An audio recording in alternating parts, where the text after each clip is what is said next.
Connaissez-vous les 5 éléments indispensables à la vie? Suivez notre podcast Science pour les connaître. Bonjour à tous et à tous, bienvenue sur notre podcast Science pour être informés des actualités scientifiques.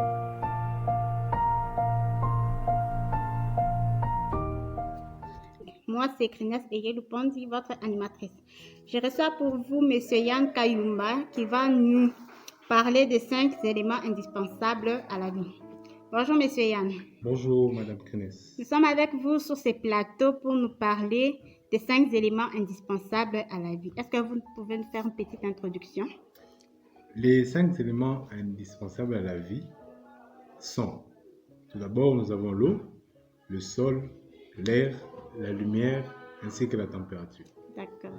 Est-ce que, M. Yann, comme nous parlons des 5 éléments qui sont indispensables à la vie, est-ce que nous pouvons définir d'abord le concept vie? Le concept vie? Oui. Oui. La vie est un concept très difficile à définir, mais on peut la définir par certaines de ses caractéristiques qui sont la reproduction, le mouvement, l'excrétion, la croissance et la nutrition. Merci, monsieur. Quel est le premier élément indispensable, comme vous nous avez parlé de l'eau? À quoi peut nous servir de l'eau dans la vie?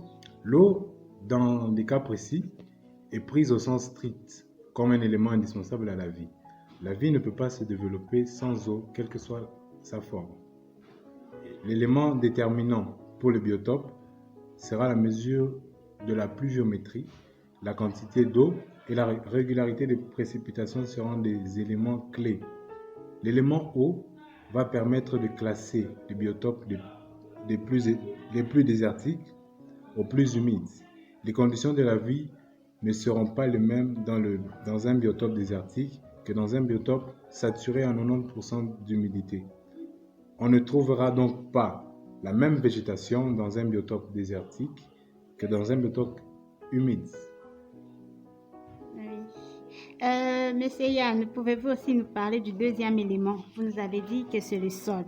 Oui, le sol est très important à double titre. Il est le support sur lequel poussent les plantes et il est la matière organique à partir de laquelle elles fabriquent des matières vivantes. Il existe différentes sortes de surfaces de sol. Certaines sont rocheuses, herbeuses, broussailleuses, alors que d'autres sont desséchées. Les types de sol en surface vont jouer un rôle important dans l'enracinement des plantes et donc sur les types de plantes qui pourront s'y adapter. Oui. Monsieur Yann, sans plus tarder, nous passons encore au troisième élément, l'air. Vous avez dit l'air. Le troisième élément, j'ai dit que c'était l'air. Oui. L'air est la ressource en oxygène et en gaz carbonique des espèces vivantes. La qualité de l'air n'est pas la même sur toute la surface de la Terre et c'est là indépendamment de la pollution. Les zones élevées comme les montagnes sont pauvres en oxygène et on y trouve donc des plantes et des animaux bien spécifiques. Le gaz carbonique est important lui aussi puisqu'il est indispensable pour la photosynthèse des plantes. L'air, c'est aussi le vent et le mouvement d'air. Le vent a une grande influence sur la pollinisation de certaines plantes et sur la dissémination des spores et des pollens. La qualité et les caractéristiques des vents sont prises en compte pour établir les différentes sortes de biotopes. Oui, monsieur Yann, vous allez aussi nous parler un peu de la lumière. Nous entendons lumière. Pour quelqu'un qui n'est pas de ce domaine, qu'est-ce que vous pouvez lui dire à propos de la lumière? Ok. J'aimerais parler directement de la lumière et de la température. D'accord. La lumière permet de la photosynthèse.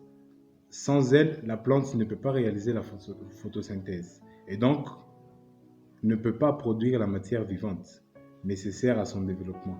L'exposition de la Terre à la lumière varie selon les zones géographiques et la température joue aussi un rôle considérable dans le développement des plantes.